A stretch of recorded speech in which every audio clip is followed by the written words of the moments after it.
Firstly, from me, so those of you who don't know me, I'm Wayne Holmes. I'm a professor of critical studies of artificial intelligence and education, based at the University College London. And I also hold a UNESCO chair in the ethics of AI in education. And this is based at the International Research Centre for AI, which is in Ljubljana in Slovenia. Um, and we have been working for a few years now trying to build this community of people, because what we've realized is that around the world there are many, many researchers who are doing some incredibly interesting and incredibly important critical research. But the problem is that we're so separate that policymakers and other decision makers tend to ignore us. So the whole point of this network is to bring people together to try and build a kind of community voice, so that when decisions are being made about AI and education, hopefully they won't continue the same kind of things that they have been doing. Um, so what we are doing is on a regular basis. So on the last Friday of every second month, so it's not too onerous for everybody, and we're holding these seminars.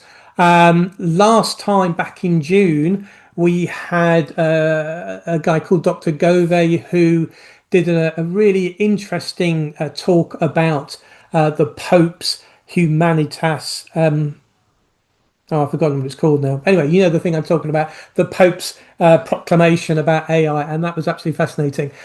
Today, I'm really very, very pleased and proud that we have here joining us today Professor Sonia Livingstone. So this is fantastic. And Professor Livingstone, I'm going to give a pen portrait of her that. But anyway, hopefully I don't think anything that's wrong. But anyway, she's a professor at the Department of Media and Communications at the LSE, which is the London School of Economics and Political Science. She's published 23 books, which I thought I'd done well, but that's amazing. Particularly focused on children's rights in the digital age. And to give just one example of that, a book titled Digital Media Use in Early Childhood, Birth to Six. She's also received a huge range of honours, including an OBE. And she's advised national governments and international agencies ranging from the European Commission to the UN Committee on the Rights of the Child and many more besides. But today in particular, among her many projects, Professor Livingstone is director of Digital Futures for Children, which is a joint LSE and Five Rights Foundation research centre. And it's in that capacity that she's agreed to speak to us today about Digital Futures for Children's new report, which is entitled Assessing the Impact of Using EdTech on Children's Learning, a Scoping Review of Meta-analyses. Thank you so much, Wayne. I'm really thrilled to be joining this community. I have watched some of the previous webinars, and I'm really pleased to be here today. So I'm going to give a kind of little intro to the research report that I'm going to talk about today. And I have a little outro as well. And I think what I might say is that the project that I'm talking about is conceived as a UK project. It's conceived as gaining the evidence to inform the policy that is happening here in Britain.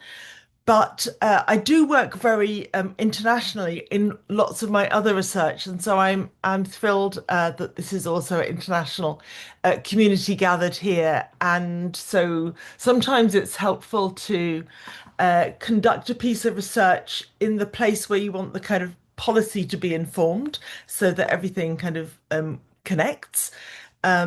But it's also, I think, incredibly helpful to recognize how the struggles that we're having, I think, in identifying what even is EdTech, how is it helpful, if it's helpful, how do we think about the context of learning for children and young people. It can be very helpful also to think cross-nationally. And I think the challenge that many are experiencing I kind of put up here as a crossroads, I think, between pedagogy and profit.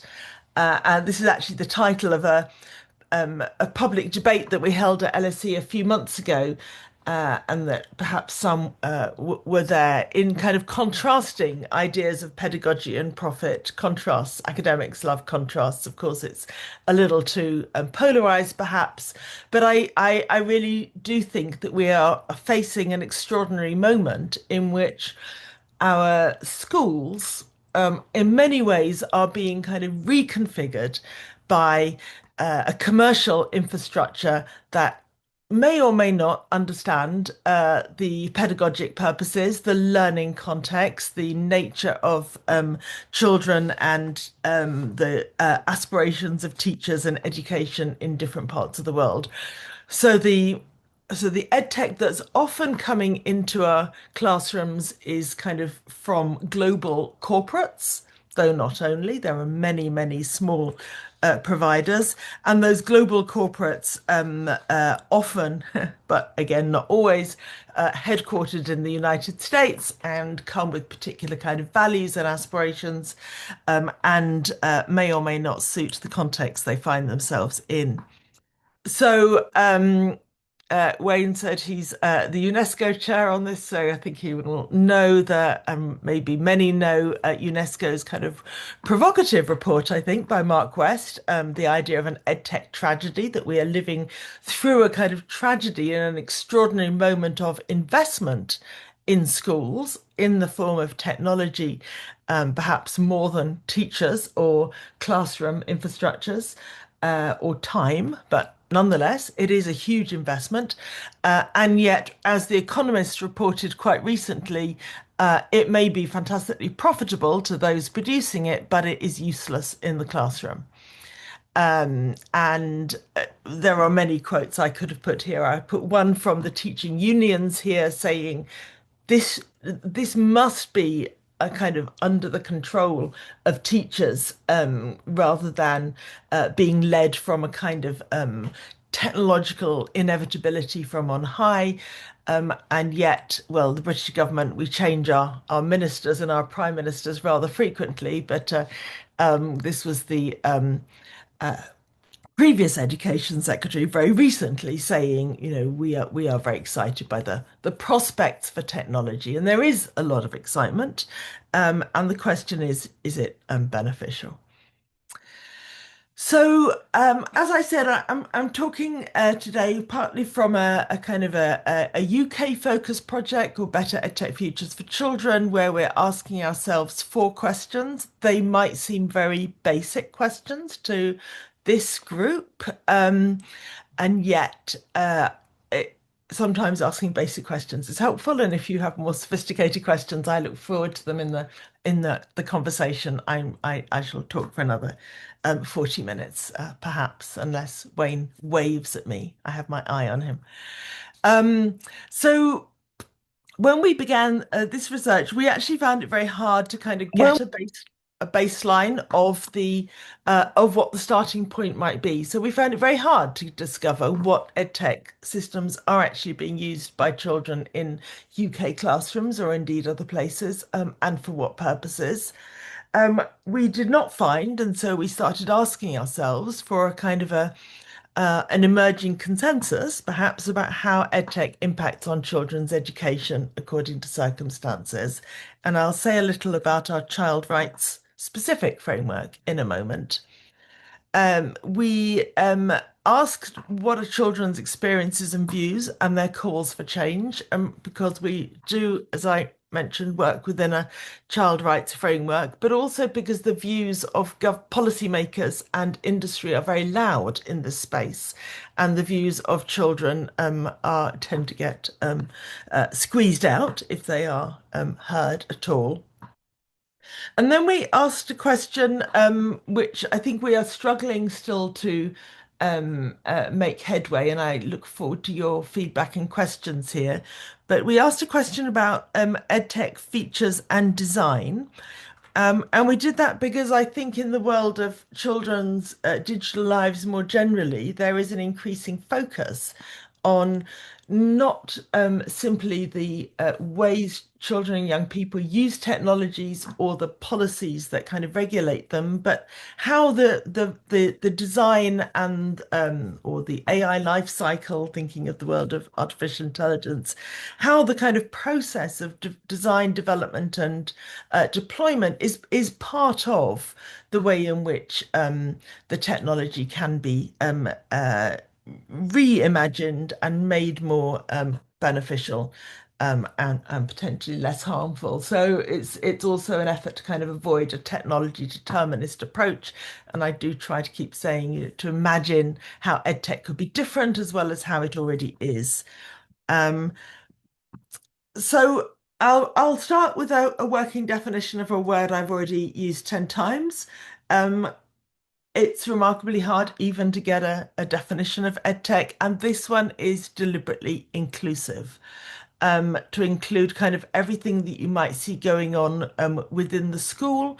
Um, but in our work, we are especially focusing on the educational purpose. And that's, of course, the technology intersects with technology being used for safeguarding, being used for school administration, being used for kind of management of the overall learning and school purposes. So there are no hard lines here. When I went to BET, which is the UK kind of um, big business roadshow for educational technology early, these were some of the examples, and it was kind of uh, all kinds of systems being used in very diverse ways. But this is the industry driving the process. Um, the question really is how is education, how much is the education system shaping the way in which the technology in fact enters classrooms, and what are the consequences? And as I said, we're taking a child rights approach. So this is the way that our research centre is set up, and it's the way in which a lot of my work has been funded in the past, with funding from UNICEF and working with various child rights bodies, including the Committee on the Rights of the Child.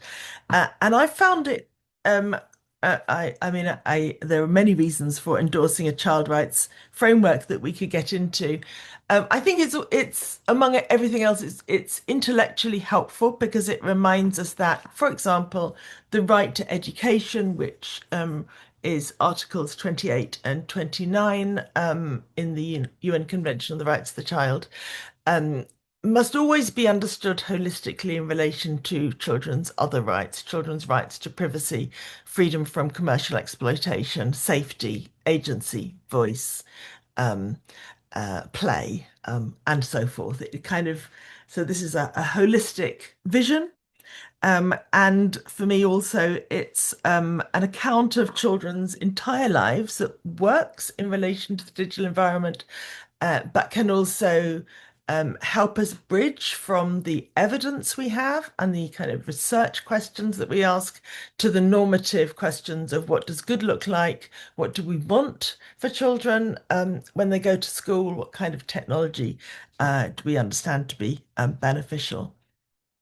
And that helps you see how I got to the place where I am today, talking about our latest report, which is a series of research reports and inquiries that we've undertaken in our centre, um, trying to kind of come from different perspectives and recognize the contribution of different disciplines in understanding how it is that today we have EdTech, as it were, by design and default in so many classrooms and so many schools.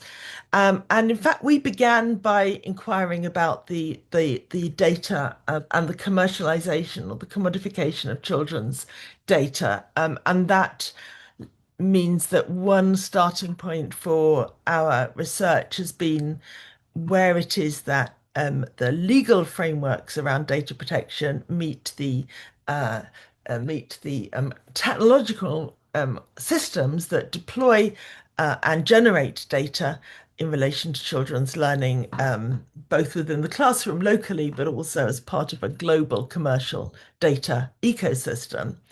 And we've been kind of trying to position the voices of children and teachers and others kind of within that um, quite fast moving and quite complex legal and technological space.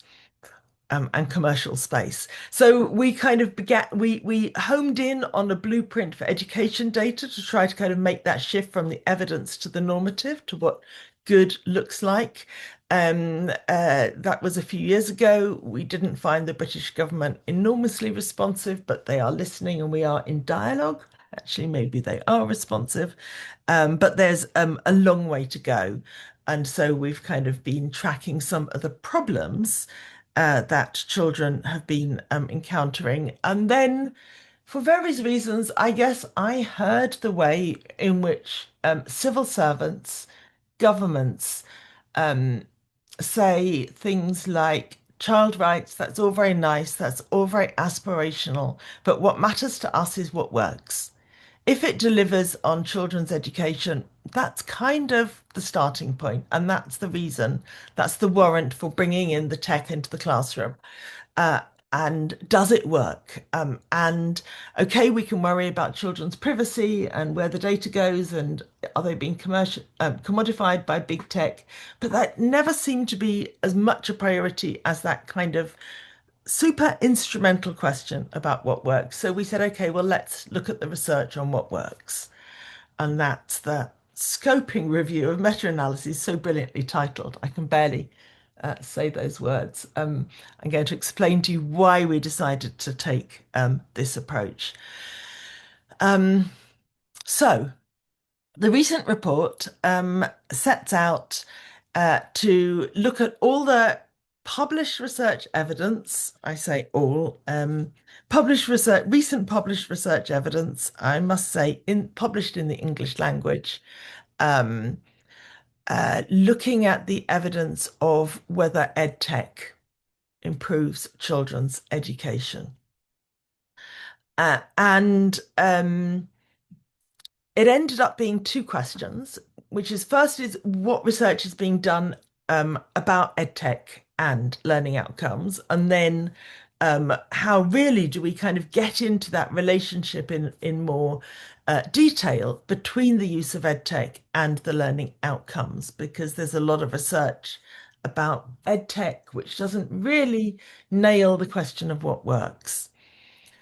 So I'm going to tell you the results, but I do like to kind of just show you a picture of just, it reminds me, and perhaps it reminds you, of the enormous diversity of children and children's life circumstances. And so when I say, does EdTech work for children, kind of echoing the instrumental question that governments often ask, I am not forgetting the cultural and lived realities and the complexities of the conditions of children's real lives. And I kind of really want to infuse the instrumental inquiry with a very thorough recognition that actually children's lives are enormously complex and there's endless ifs and buts and it depends. And in fact, as you'll see, the evidence kind of comes out that way too.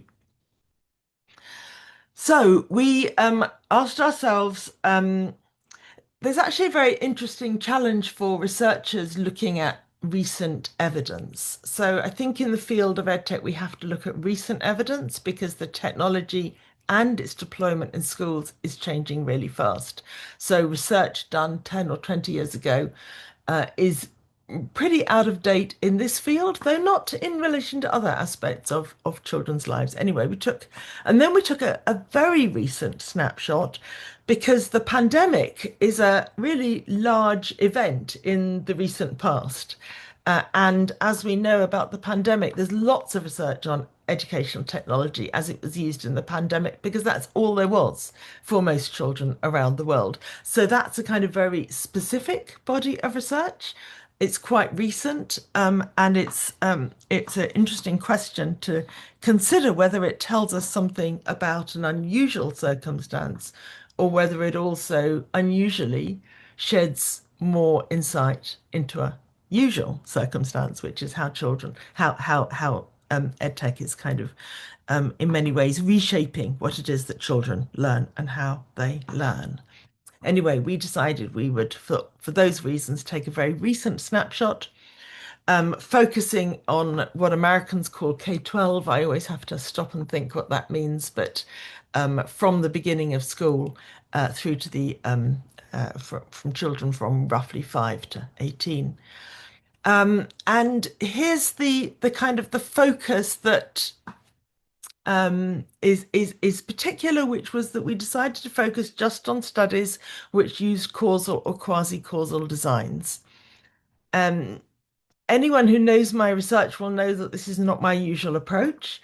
And it was an interesting decision to focus on it. It is the kind of approach that governments often take when they want to know what works. They want those kind of that core and government policymakers have been saying to me when I describe the life of the classroom or what children have to say in the classroom or the experience of being in the classroom or the views of teachers, they say, yeah, but what's the cause and effect here? So we said, okay, let's just look at that research and focus on learning outcomes. And I will say it was not so easy. And we decided to look at a range of learning outcomes, recognizing that those are also not incredibly well defined in the research literature. So you may have views on learning outcomes that we didn't consider. That's all to the good. Why did we focus on a scoping review of meta-analyses? So we took all our keywords and we applied them to the academic literature. And we were faced after we'd filtered and filtered and filtered with 6,000 studies. And there are thousands of studies that met our criteria, and we just couldn't read them all. And perhaps in a happier and better funded research environment, we would have a team of researchers who reads all the original studies. But we just couldn't, we didn't have capacity for that.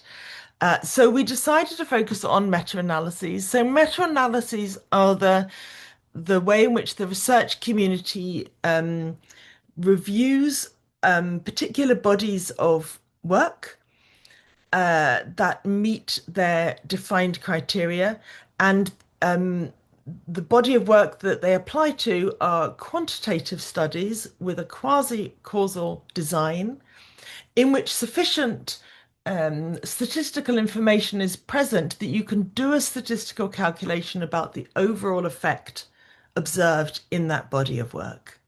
So each meta-analysis might have between, I don't know, 5 and 100 studies, and you can do a statistical calculation of what altogether they show. And we homed in on 56 of those. And that meant we were kind of looking at the results of some 2,000 studies that have been done with many thousands of children worldwide. But, the caveat is that we didn't set out to read the 2,000, but the 56. I will say there has been some contestation in the academic literature about the kind of validity and reliability of meta-analyses, and we did end up going back to reading a fair number of those studies, though definitely not the 2,000. For those from Britain, I think it was interesting that very few of those studies were actually conducted in the UK, and I point that out because we have taken the research to the government here, and we have to say, a lot of the evidence base, and maybe this is a generalizable finding, a lot of the evidence base for any one country comes from many other countries that may be similar. Maybe these processes are common everywhere, and maybe they're very different. And so when we say evidence-based policy or evidence-based implementation of EdTech in classrooms, it is worth asking where that evidence is from and whether we're confident that it is relevant. Okay, so 56 meta-analyses representing 2,000 research studies and many thousands of children. We began because there was no kind of ready consensual drop-down definition of EdTech by coding what was being studied. And you can see that recent research, if you look at the studies, the meta-analyses on the bottom, is kind of following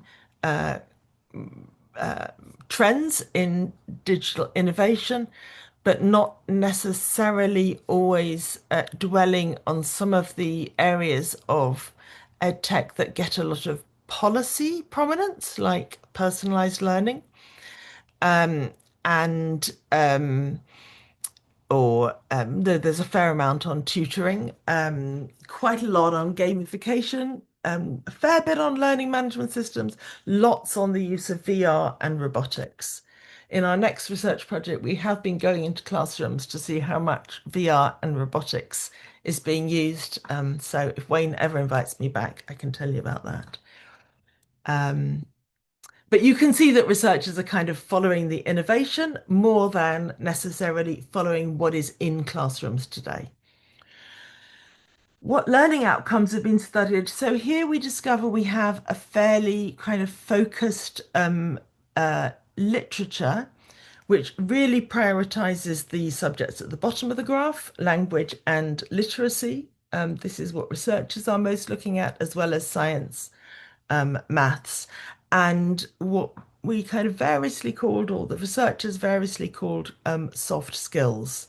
And quite a lot of the research is about using technology to teach students about technology, which is makes a lot of sense, but is a very different enterprise from using the technology to teach students the maths, the science, the creative and expressive subjects. And there is, in fact, much less research also on some of the humanities and social sciences than there is on maths and STEM subjects, except with the particular thing of learning the languages itself. Um, so what did we find? So I'm hoping that our overall finding is not astonishing to you, but anyway, you'll tell me. We found broadly that uses of EdTech can lead to gains in learning outcomes when the technologies are designed and implemented in developmentally, cognitively, and pedagogically appropriate ways.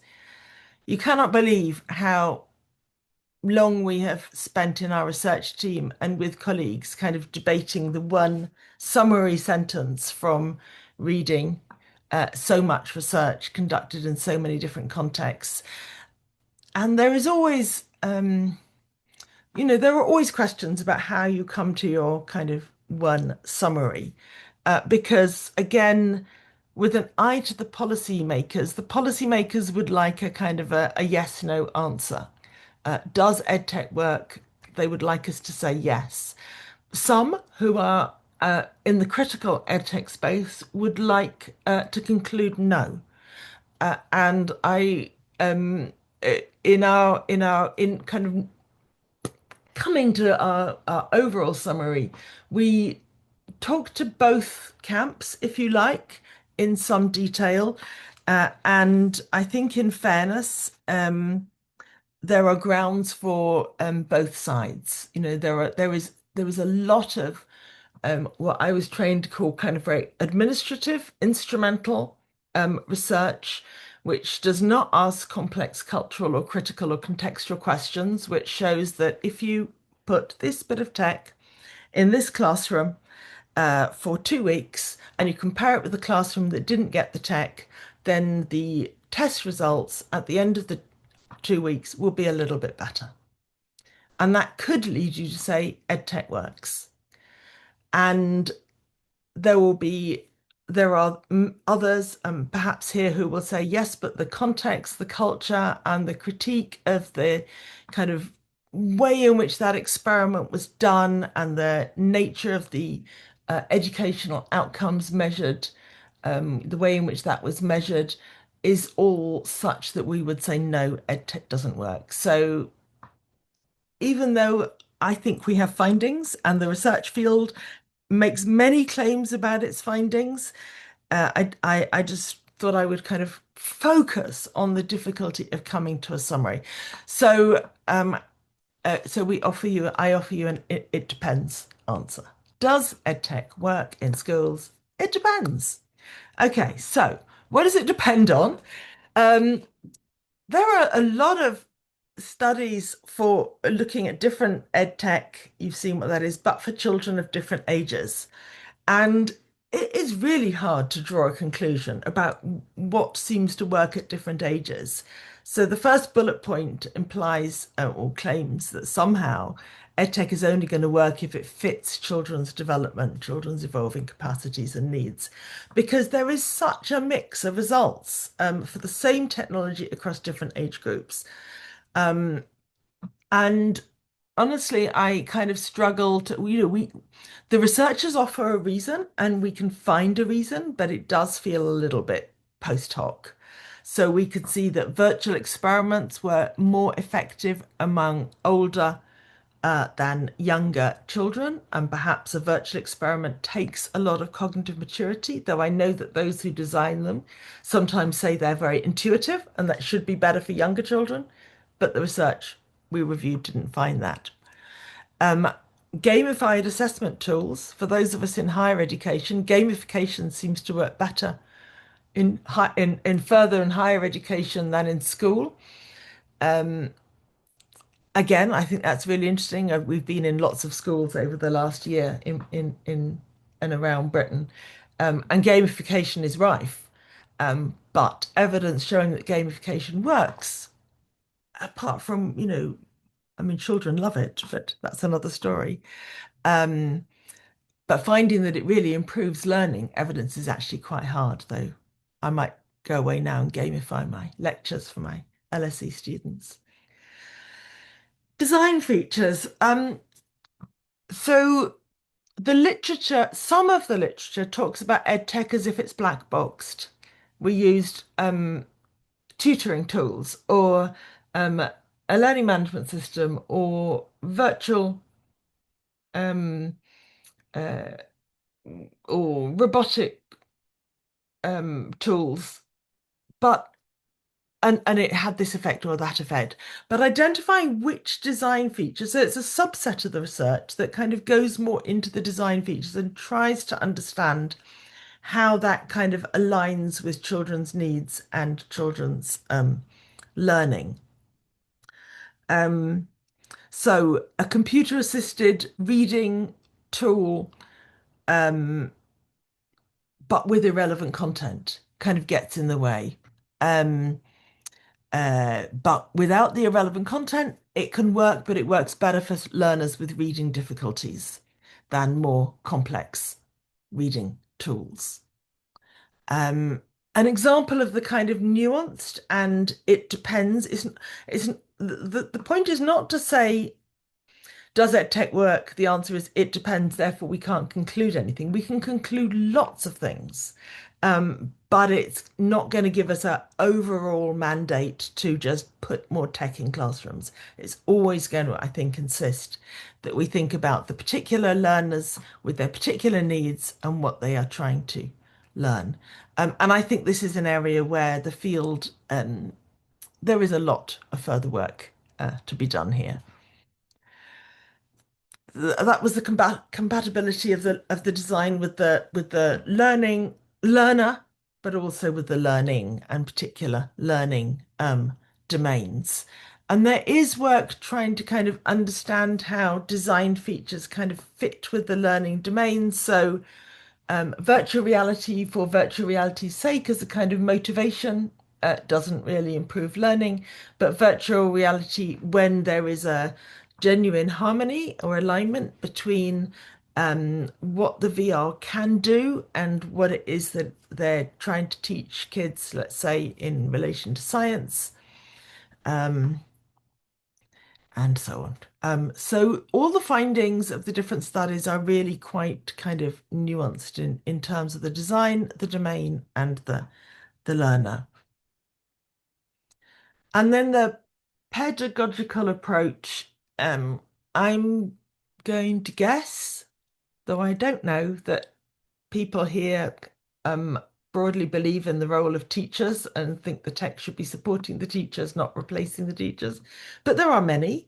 who hope that tech can somehow replace the teachers or indeed provide education for children in contexts where there aren't teachers or there aren't sufficient teachers. And I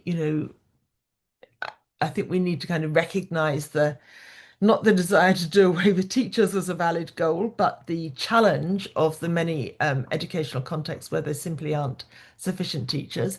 Nonetheless, I think the research is becoming increasingly clear that edtech's use of edtech's benefits are greater when grounded in effective pedagogical approaches, in which the teacher's role is crucial, and often very carefully tailored and quite kind of dynamic relations between the technology, the teacher, and the learner, not as it were teacher and tech aligned, but the learner kind of out there in the other end of the Zoom or other end of the homework app on their own. And in our next research with how kids experience a lot of the technology they actually get to use in practice, I do have a very strong sense of children kind of on their own at the end of an app or stuck with their Chromebook and the teacher is really somewhere else. And the kids are struggling. So the teacher's role is crucial, mediating between the technology and the child, or making sure that the technology mediates between the teacher and the child in a way that is actually productive. Um, and again, an example of a super nuanced finding there. Um, those of you who listen to educational policymakers, or perhaps you are them, will know that the situation for children with special educational needs and disabilities is probably the go-to reason, um, or the go-to kind of best case example of claims about how education technology works and brings benefits. And so we were actually surprised to find that there's not that much research. There's a lot of research with children with special education needs and technologies in terms of designing tools, checking usability of tools, identifying the challenges those children face and kind of identifying what they might need, but really evaluating whether that helps their learning. We found much less research than we had expected. Just 4 of the 56 studies included any children with special educational needs and disabilities.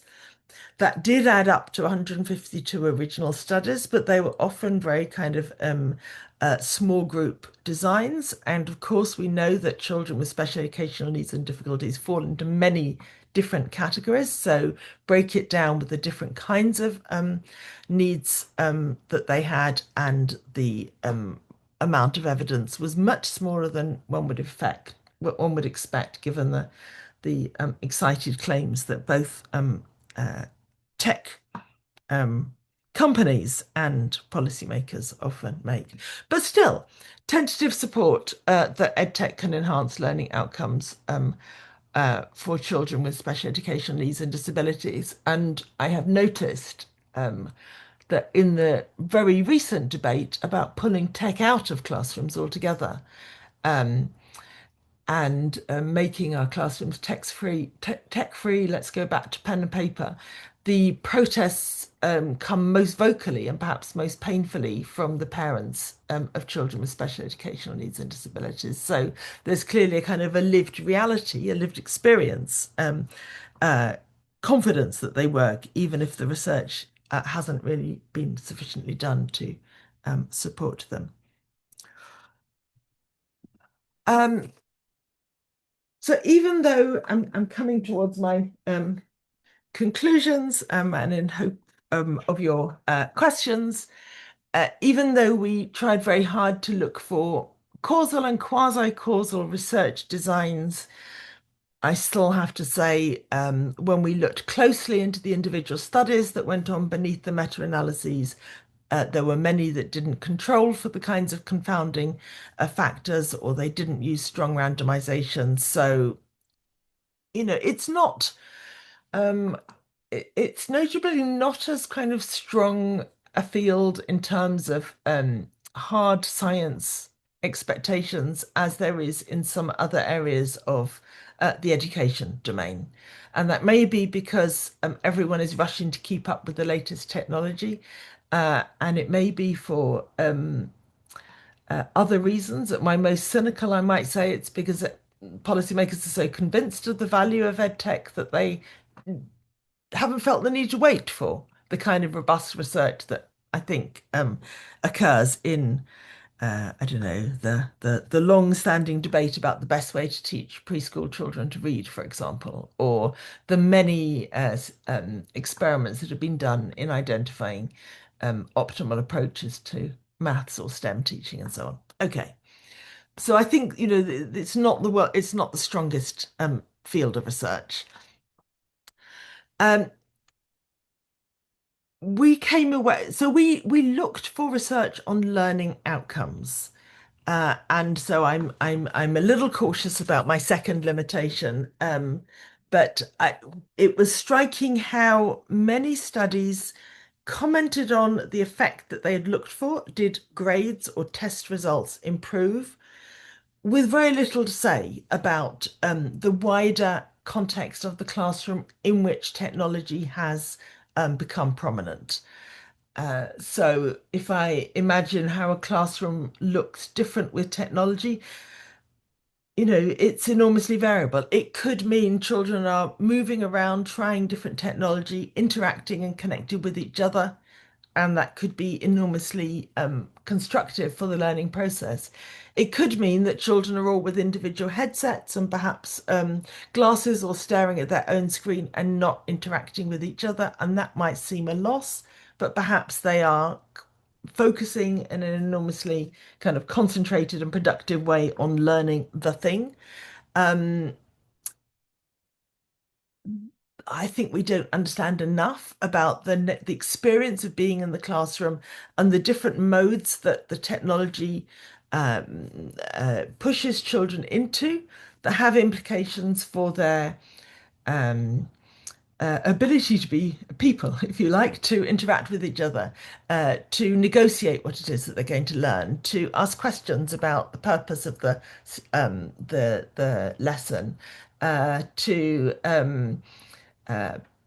do all the kind of things that children do that might be seen as disruptive or naughty or creative or funny or, just being a person in the classroom.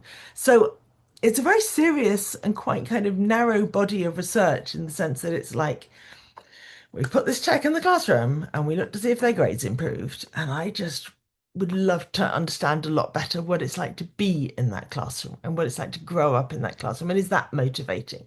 And does it allow for kind of social learning and shared learning? And what does it mean for becoming a learner? Um, we The third bullet point was we know from any bit of social science we ever do that outcomes depend on a host of factors. It was not very easy from the literature to find studies that differentiated by gender or social class or other kinds of status. It's a bit of a kind of a put the kids in the classroom and tell you the results for the classroom. But I was surprised that there wasn't so much differentiating.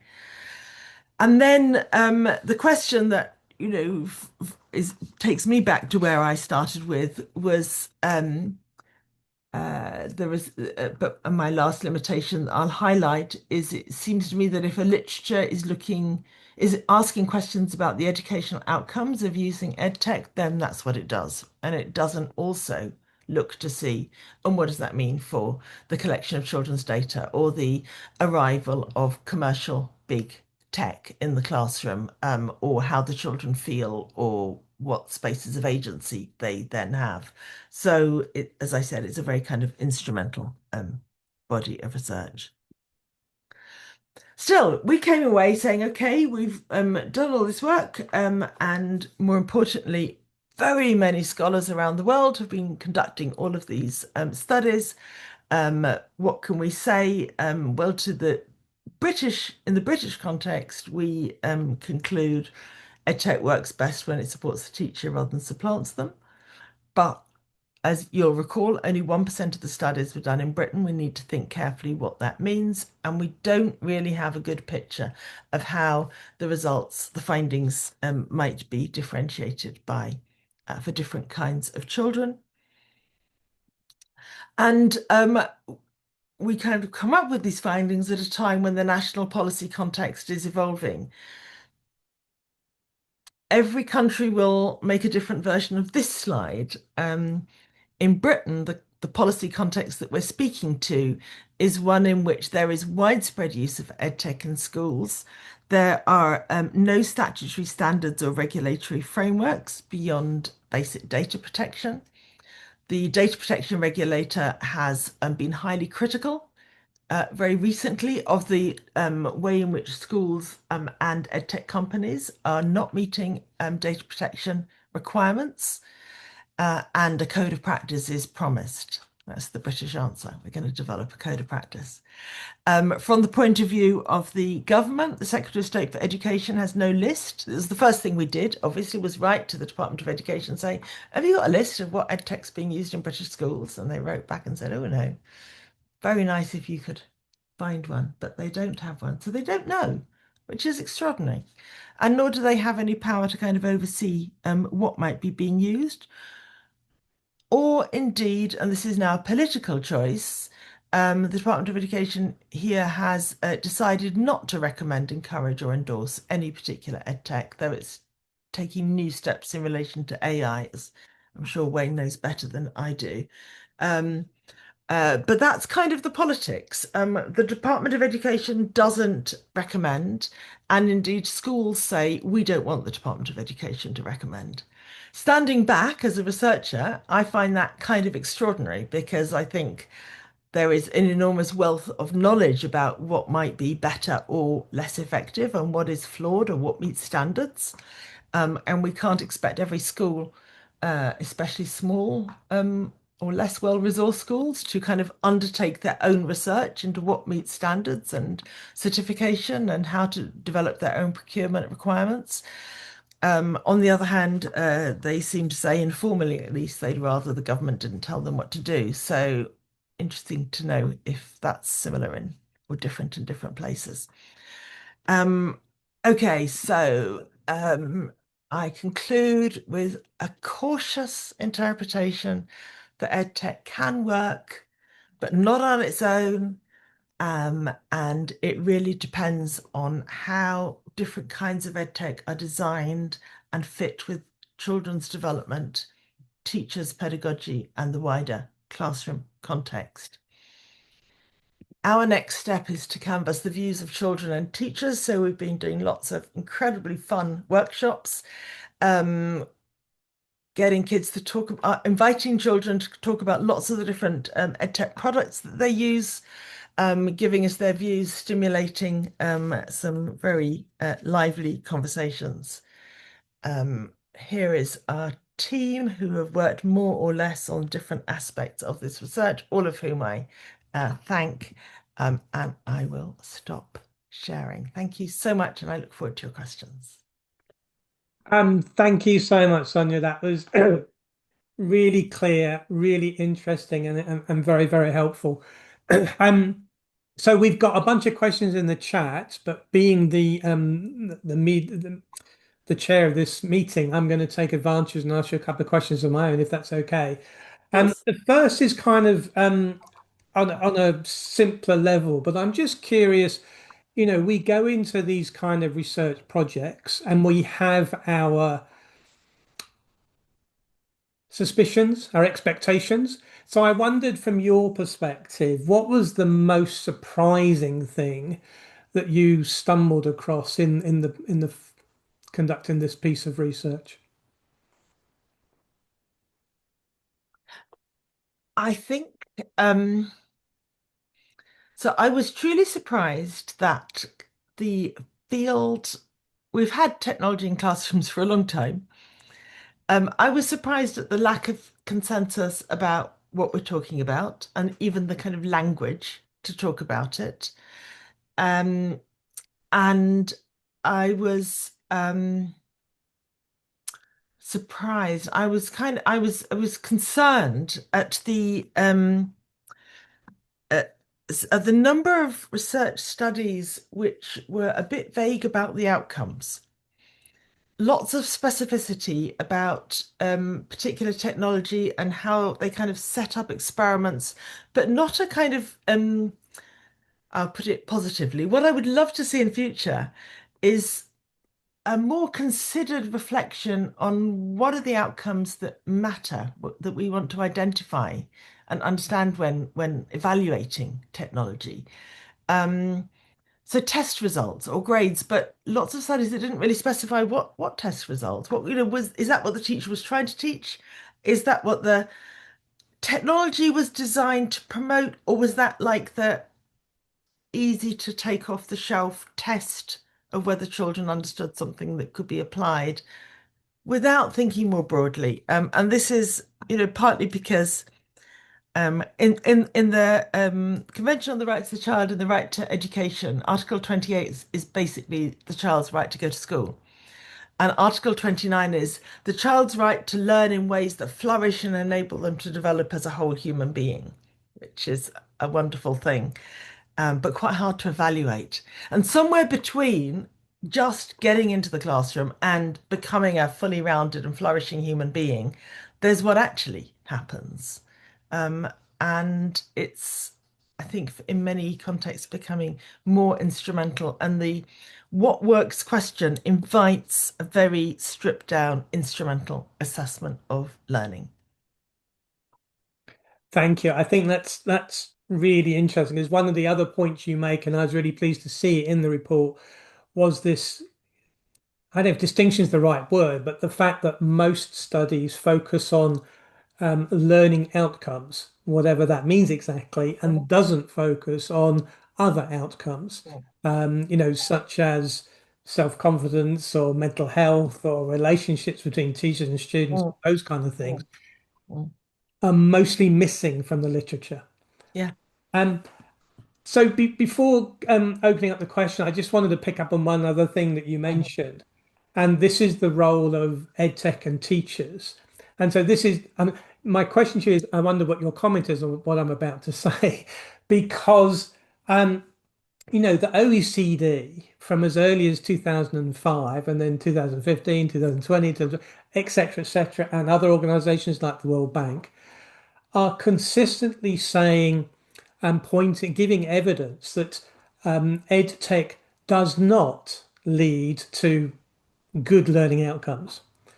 But then when they look at the causes of this, invariably it is the teacher. So teachers distrust technology, fail to recognize its potential, exhibit professional inertia, lack of competence, resistance, failure of discipline, lack of effort, subject knowledge deficits, insufficient pedagogical knowledge, or unpreparedness. So these are all direct quotes from their papers. And I wondered, what you think about this. So let's assume for the moment that EdTech can work usefully. Um, yeah, what do you think about this attitude towards the teachers in this kind of discussion?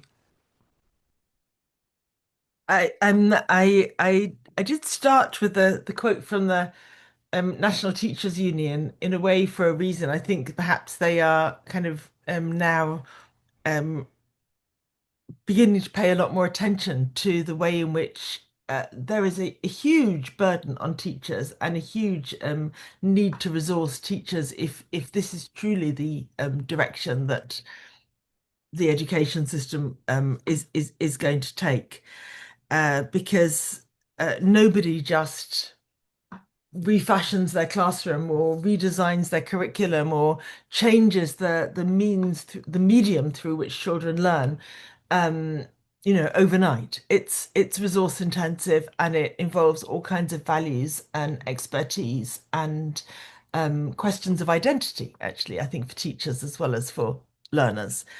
But in the many studies that I read about whether EdTech works, I would say the role of the teacher was often noted, but not dwelt on.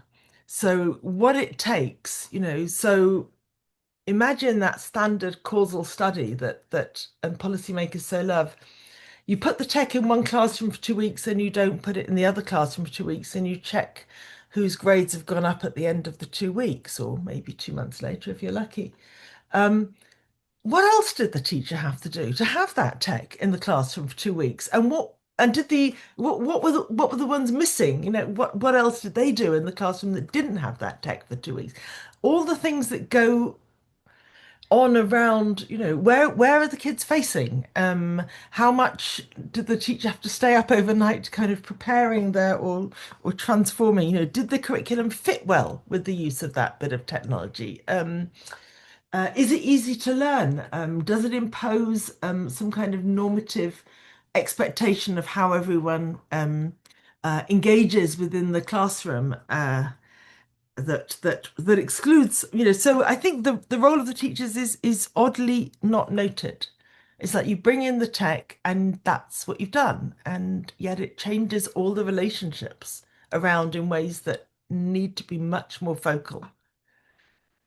So is it fair to castigate the teachers for failing to do all of that on the quiet without getting any credit for it? No, of course it's not. If this is OECD and the World Bank and others trying to kind of call for resources for um, uh, teacher training, I hope it's being done with teachers, not to teachers. I wish I could be as optimistic as you in that particular regard. I think Okay. it's very challenging. Yeah. Um, okay, so thank you so much for that. I'm going to open the questions.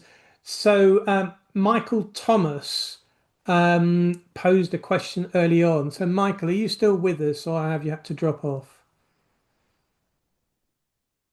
Oh no, I'm still here. Um, I think that was a question asked about halfway through, just at the point of discussing that you dug up 6,000 papers in your initial systematic review, and that was too many to analyze.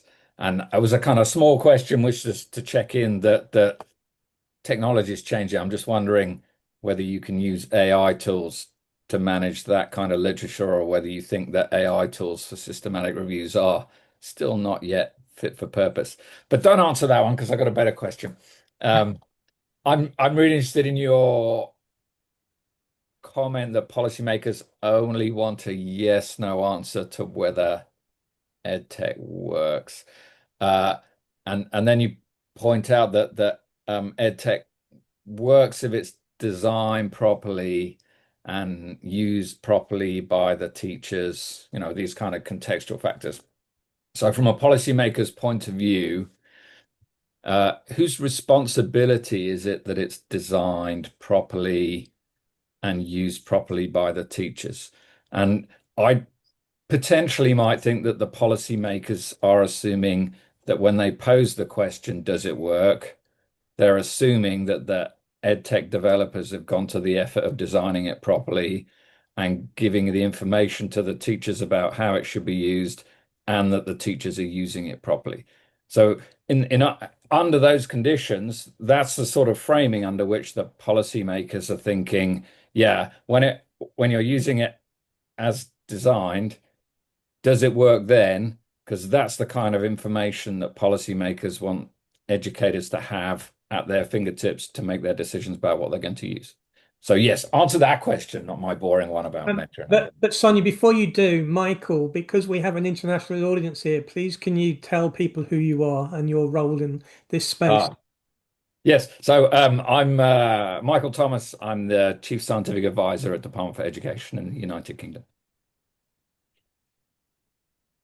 Over to you, Sonia. So so we need a concept, I guess, of the EdTech value chain, a- according to which a range of different kinds of companies design and develop technologies in a host of ways in interaction with um, how they read the market, how they read the particular educational need, and how they see the potential to operate within the laws and regulations of the country. So And maybe government plays a role in stimulating particular markets.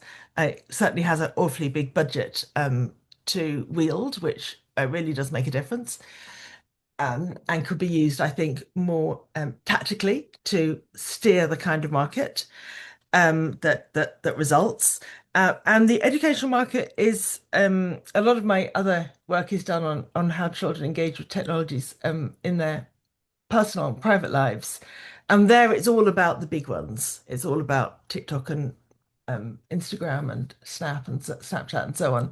But in relation to EdTech, it is really everything, isn't it? From Google Workspace for education or growing up in the world of Teams to um, a little startup that has a smart maths app that seems to work in Northumbria, or so it's an incredibly diverse range of markets. So I guess I have I can see that to get the scale, EdTech, like any other tech, requires the millions in venture capital, and the millions in venture capital um, come from companies that know very little about education.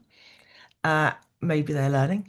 I hope they're learning, but they have other priorities as well. So Microsoft says Teams was never designed for education, it was designed for the office. We put it in schools. Okay, there was a pandemic, I get it.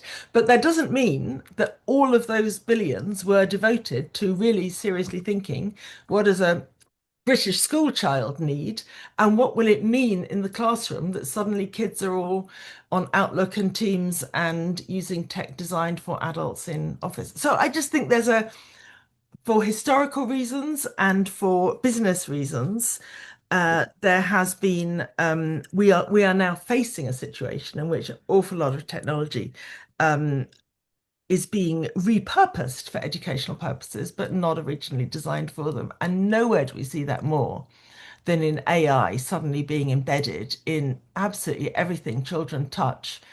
Not even because they're children, certainly not because they're children in the classroom, but because it's just being added to everything, appropriate or not. And then educational claims are made about it. So who is responsible? Well, I'm delighted to meet the man responsible. Can I point a finger? Um, it is interesting, isn't it? The teachers do not seem terribly keen to have the government to tell them what to do, and government historically in this country has stood back and said it's not for us to tell teachers how to teach, etc.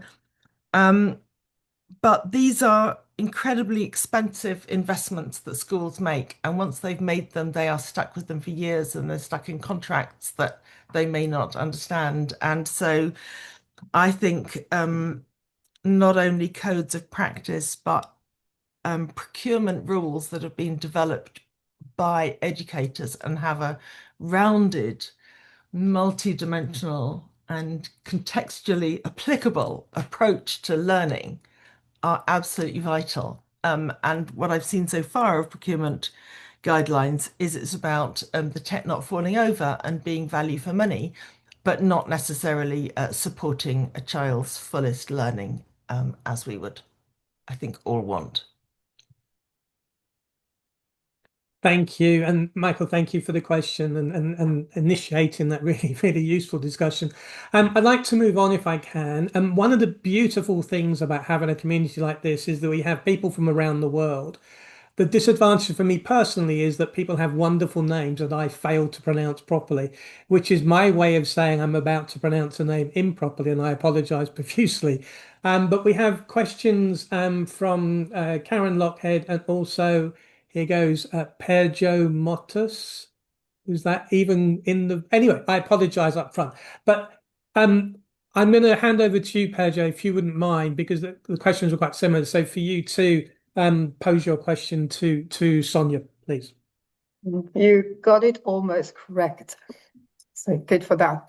My question, yes, it was formatted in a question format, but it was more a comment, devil's advocate comments in a question, hidden in a question, because when you think of interventions, then well, most interventions, I suppose, have an impact, and in education, we don't have interventions that are designed to have negative impacts. So yes, when we have, let's say, a 2-week intervention with students, then we are likely, when we do pre and post, and we are likely to see positive changes at the end of the 2 weeks. But well, what my question was hinting at, are these also, could we also see the changes, these positive impacts or effects, if we were to come back to the student 6 months later? So it's like, for example, an example that I often use is that when I go to the gym and I lift weights for, let's say, 2 weeks, of course, I will become nice and bulky after that. But 6 months later, or even a month later, well, I see a decline in my muscle tone. I think it's the same with all sorts of interventions like that as well. That yes, of course, there is a positive change which might then start decreasing over time, and whether it's there after 6 months, after a year, this is something that we don't often look at. So yes, it was a comment, but I would love for you to comment on my comment. Very happy to. Thank you. Having just started getting back to the gym, I'm right with you on keeping going longer than 2 weeks. Um, so maybe I was surprised at I do think it's entirely within the bounds of possibility that particular technologies would be introduced in the classroom and not have an effect. And we found a few that had an adverse effect, that the test results were worse at the end of the 2 weeks. So there were some. I have to be a little skeptical because I know it's very hard to publish research that shows that we made this big intervention and there was no change. But all the meta-analyses, I said they do meet a kind of academic standard, and all of them did the established test for publication bias. So they are confident that their results showed something, and what they showed was a variable, larger or smaller effects. There's always the unknown counterfactual, isn't there? You introduced this maths app instead of that maths app. And maybe the one you didn't introduce would have had the better results. We don't know. Um, Mostly the results. The very simple answer to your comment is very little of the research comes back 6 months later or a year later. It really is kind of what can be done within a yeah. So there's a problem. Um, but of course the app is not, or the tech is not used one Monday in March and never used again. It is used repeatedly over time. So in a sense, one can imagine. Anyway, what the long-term effects are, whether they're cumulative, whether adverse effects emerge over time, these things I think we have to say we just don't know. And perhaps what the research doesn't look at enough, and I think could look at more, is the way in which an average effect might mask better for some kids and worse for other kids.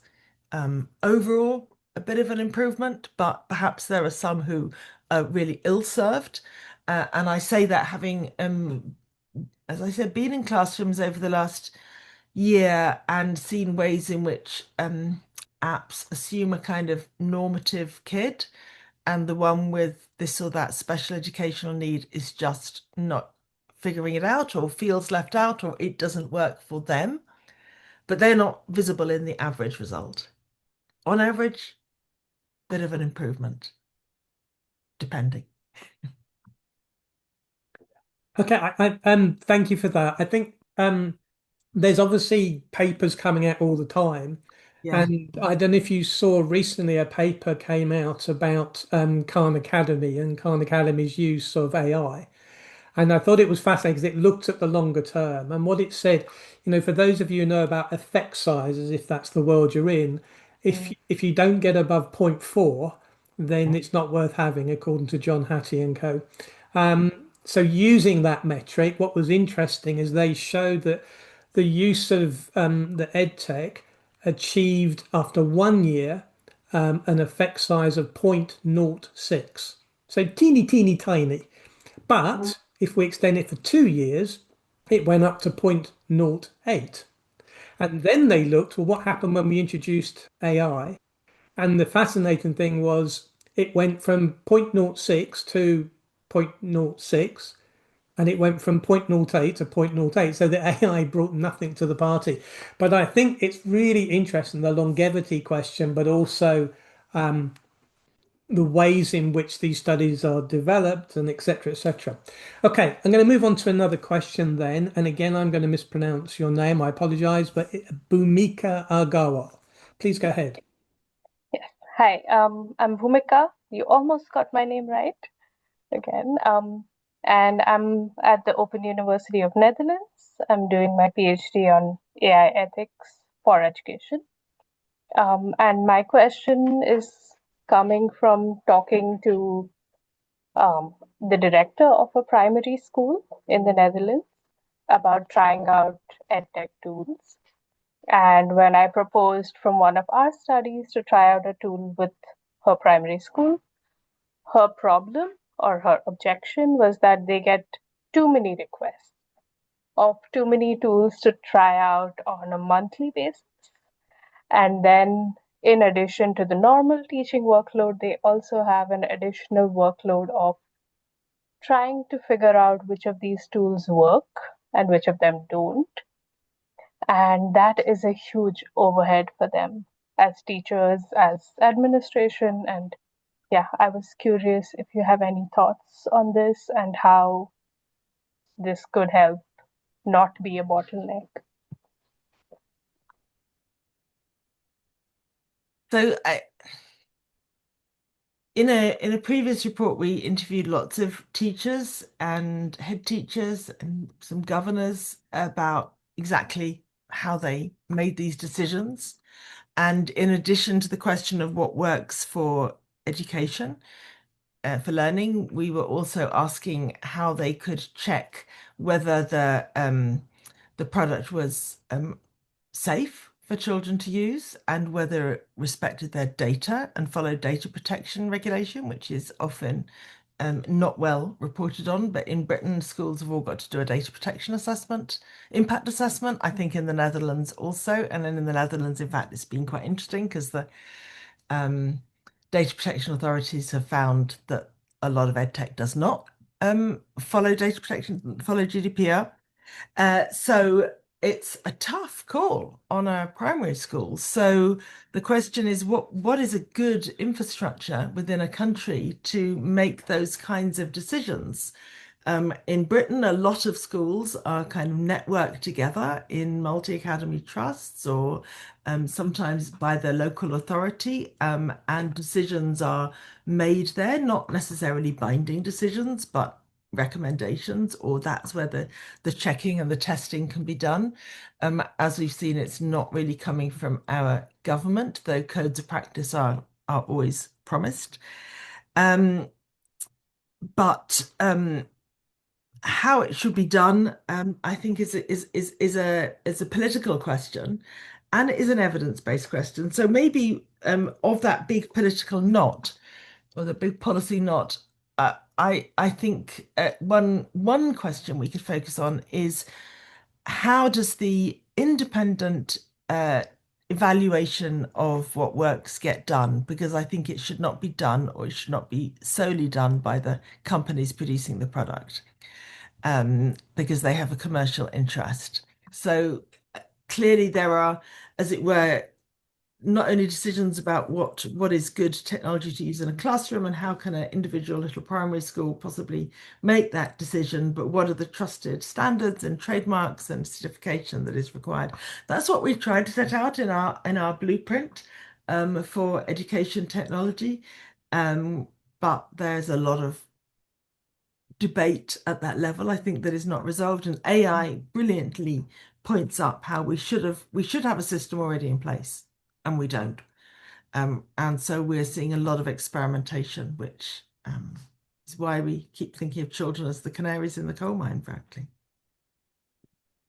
which is not good.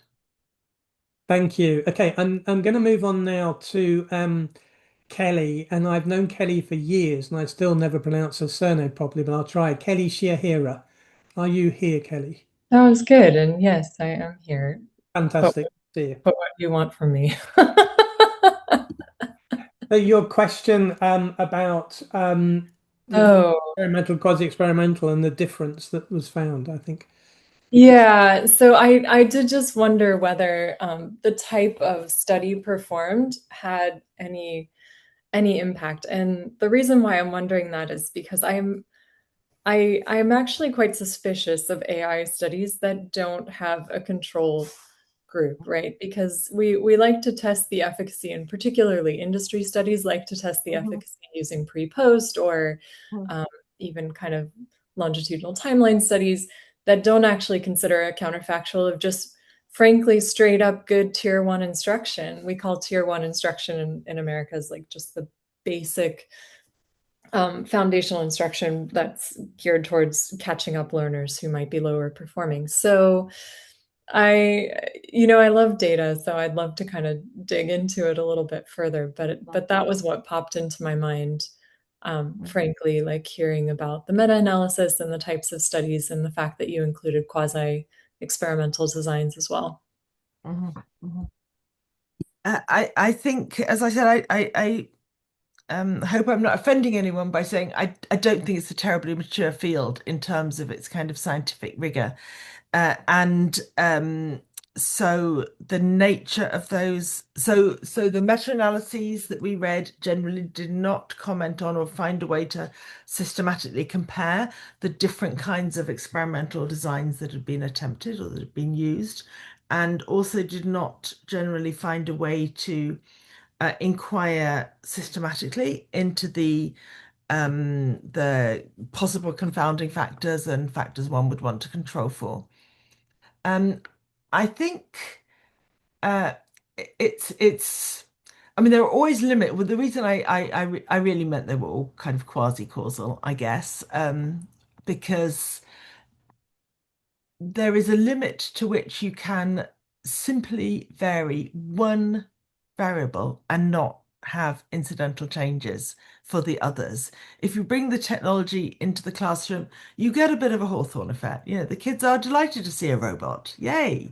And the kids who didn't get a robot will learn about it at break time. And even if they're in another school, they won't have had that moment of, hey, we got a robot today. The ways in which the technology subtly changes the kinds of things that, or the kinds of ways that learning happens, the way in which the child is positioned in relation to the kind of the source of knowledge. If it's on a screen, it's not just equivalent if it's in a book. It's on a screen, it changes how the child sits, it changes how the child can kind of flip back and forth and there are so many ineffable factors that come with the process of learning that are kind of rolled up into the design of the product that I think, super strict causal comparisons are hard. But on the other hand, yes, one of I think you're right to highlight this as a challenge. And one of the things we kept doing is we were reading through the research, and they said using the technology produced a 5% improvement in grades or something, and we would keep saying, compared with what? And then we kind of go back and say, compared with what? And it wasn't always easy to dig out compared with what. And the answers to compare with what would vary quite a lot across studies. And, that's where I think we need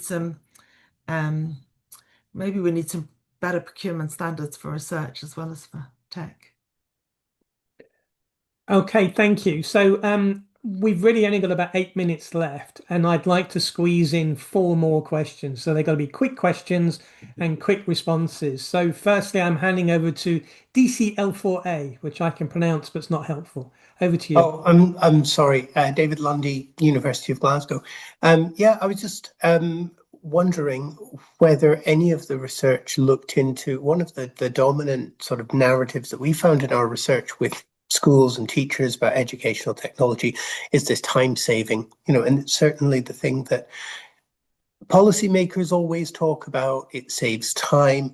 Given the importance of good pedagogical strategies in order to do good EdTech pedagogy, is there any systematic research into whether that actually does save any time? Because my instinct is that actually using AI or any kind of ed tech well takes time. So a quick answer is that we didn't look at it, because time saving for the teacher, or did the teachers had they been trained to use the tech, or did they like the tech, or did they report it? How did they experience it? Um, didn't fall within our requirement of having clear learning outcomes for the children. Okay. Though, of course, one could make an argument ultimately that it does. But I do know that there is a lot of interesting qualitative work on how teachers end up doing a lot of invisible work to make the tech work in ways, and perhaps that's also your field. So I think we should find a way to cost and bring that into the kind of economic equation. Great, thanks. I think it's also important to think about how much time it takes for the students as well. That Yeah. some of these educational technologies are designed to get students to do a lot more work at home. Yes. And And sorry?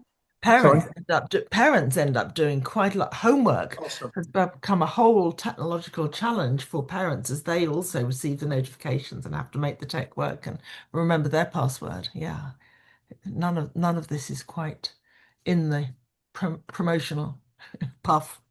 Well, one of the things, like when this subject comes up for me, I always refer back to Mr. B.F. Skinner, who said with his teacher machine in 1953 or whenever it was, that it will save teacher time and save student time, which it clearly didn't, and it hasn't since then. Anyway, I would like to. I was trained on Mr. B.F. Skinner, and he was not big on culture and context, it must be said, Yeah, I think you're or right there. equalities. I'm going to move now on to Caterina Morelli. Caterina, are you with us still? Yes, you are. I can see you. Thank you. Please go Hi. ahead. Yes, thank you. Please go ahead. So you're on mute, Katrina. No worries. Sorry. Thank you.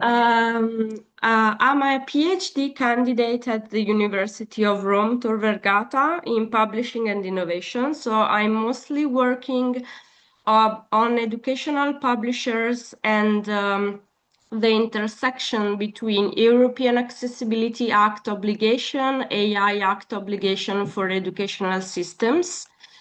And there is a huge calling for a literary crisis among the UK and the EU following the Nordic turn that are calling for the return of analog material and textbook into classroom.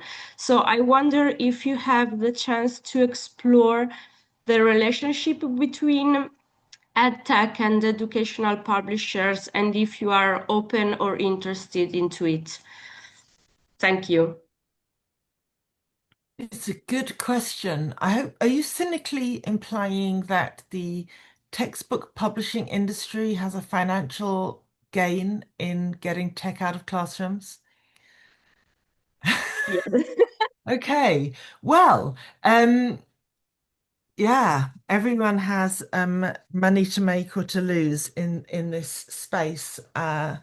And I would, Because the calling for the return to analog material and the calling for a reading crisis is something that is endorsed by the International Publisher Association, the Federation of European Publishers, and among others, a lot of other national publisher association and educational publishers has a lot of of course powers and I would say a huge role in the EU curricula, creation of curricula, creation of learning materials. As so I think, Catherine, yeah. yes, yeah. I mean, I think I defer to your expertise in this space. Yes. I think it does. One thing you make me think of is how, where is this call to get tech out of classrooms. And maybe it is a thoughtful policy response to the critique from the Academy of EdTech, but I think it's unlikely. And it is often presented instead as a call, a kind of a grassroots call coming from parents who are worried about their kids' screen time and so much time with technology, and perhaps a concern about their data. And I can see that there is in this screen-free, smartphone-free, tech-free world that is being called for, uh, we may not have looked closely enough at who is funding these spontaneous grassroots movements, and I think that would be Yes, I know, because for a whole different project. Yes. yeah. So, but maybe if you're interested in it, maybe Yeah. Absolutely. Yes. okay, Yes. I can keep in touch. Thank you. Yeah. Thank you very much. So I'm conscious of time. Officially, we have 1 more minute, but if people can stay for another 3 or 4, then we've got time for 2 questions remaining. So if that's okay, I'm going to go to Natalia. And again, I've known Natalia for a long time, and again, I cannot pronounce her surname, but she knows who I'm talking about. Natalia, are you here? Yes, you mean Yes. me, Hi. Natalia Kucherkova. Yes, hi. Please go ahead. Did I have a question? I think it was more of a comment, but happy to formulate it in a question because this is such a precious moment to have Sonia sharing her wisdom with us. I guess I was interested in how we can lift up the field of EdTech to ensure that we learn from educational research and can have stronger methodologies, can have better incentives, all of this, especially at this moment of polarization in the society. So if you have any nuggets to share, I'm sure it will be gratefully received by all of us. Thank you, Natalia. Lovely to see you. Well, I think the work that you are doing is crucial in being an informed intermediary that brings standards in between as it were, in between the school, the companies and the policymakers and governments. So, but I guess what you are doing and what others are doing in this space is trying to make visible what we haven't quite given a name to in the last hour and a half, which is the wider educational kind of ecosystem or value chain within which commercial products have their commercial interests and concerns. But of course, that isn't all they have. And they work with teachers and they often work with governments and with schools and with academics in a whole host of ways. Maybe we are a little fearful of kind of working out how to interrogate those relationships so as to identify really when there are conflicts of interest or when there are compromises or when there is a genuine listening and engagement and mutual learning that because schools are not going to make this technology and the technology is not going away and governments are not going to invent it all for themselves. So figuring out the constructive partnerships and I hope figuring out a productive role for independent academic research within that, which must simultaneously be useful to making everything work better, but also have the freedom to stand back and say that's not working and this is wrong. That's the kind of mature space that I think we need to get to, and the sheer volume of hype and sense that we are all behind the game and have to run to keep up is not helpful in creating that thoughtful space. I couldn't have articulated better. I think you're right. It's not helpful and it's not healthy. Yes, yes. Okay, thank you. So I'm going on to our last question and then today, if she's still with us, Caitlin Lucas, are you here? I am. Yes, Hi. you are. Fantastic. Oh my Please go gosh. ahead with your Last question. Thanks so much for this talk, Sonia. And I was just commenting on, we were trying to affirm, it may have been a slip up, but earlier in the presentation, you used the word harmony in place of alignment. And I was just admiring that because I think it also really speaks to the collective nature of education and all of these sort of measurable traits we've been discussing, focus on the individual. And it really reminded me of a comment or a quote from Joel Westheimer who does citizenship education about, since we can't measure what we care about, we start to care about what we can measure. And so I think that maybe slip up almost of saying harmony instead of alignment, to me, kind of was a place for a hope and thinking about how we sort of center measurability. Yeah.